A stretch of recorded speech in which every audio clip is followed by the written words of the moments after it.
Once you start working with this population, that is what you're going to be doing now. You can't do it halfway. Josh Henges, crusader for the homeless. Josh has devoted his life's work to ending homelessness and the stigma surrounding it. From the time he was a child, he has been obsessed with helping those without a home.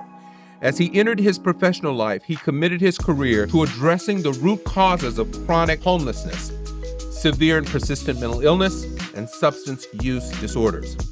Josh works to create and implement innovative community-wide strategies to assist the houseless and those at risk of becoming houseless. As the first ever Houseless Prevention Coordinator for the city of Kansas City, Josh collaborates with public and private organizations, along with various committees and task force, on strategic long and short-term goals, including large system and infrastructure projects and policies that aim to ensure services to the houseless and housing insecure.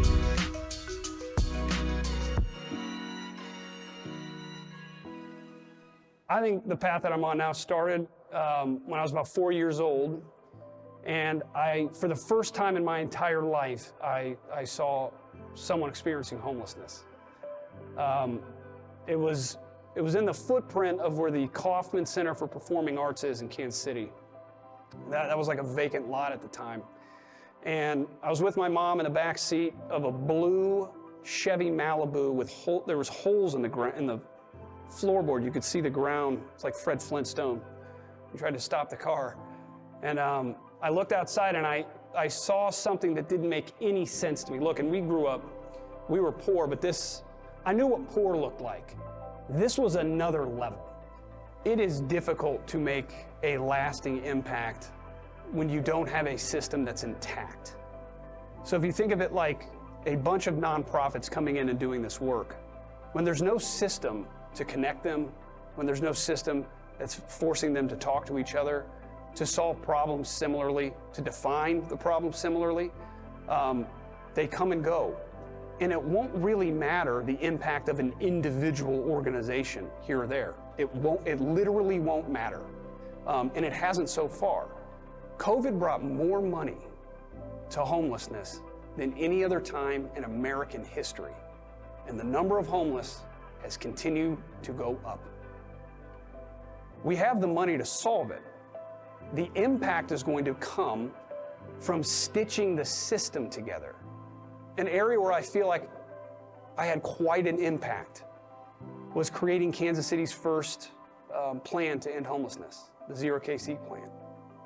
In my current role as the Houseless Prevention Coordinator for the city of Kansas City, I'm really proud of the impact we've had on piloting low barrier shelter in Kansas City. So if you think of someone getting off the streets, you think of it as a continuum.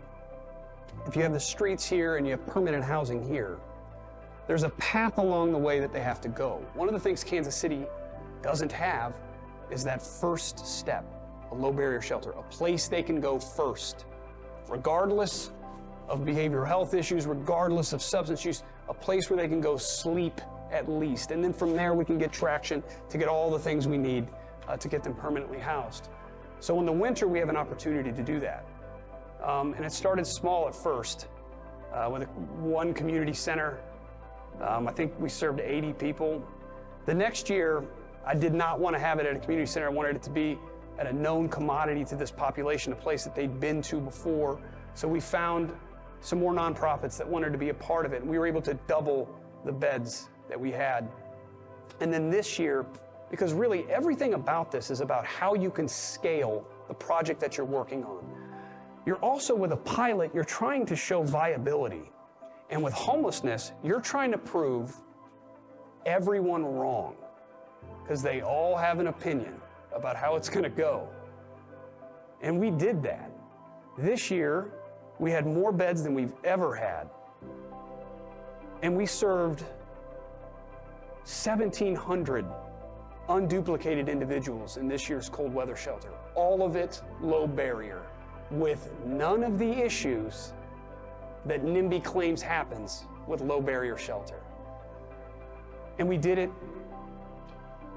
number one, because we worked an entire year on it, because that's what you have to do. You've got to be planning and working the kinks out. But That time is best spent connecting the nonprofits together that are going to do this with you. That's what that time is for.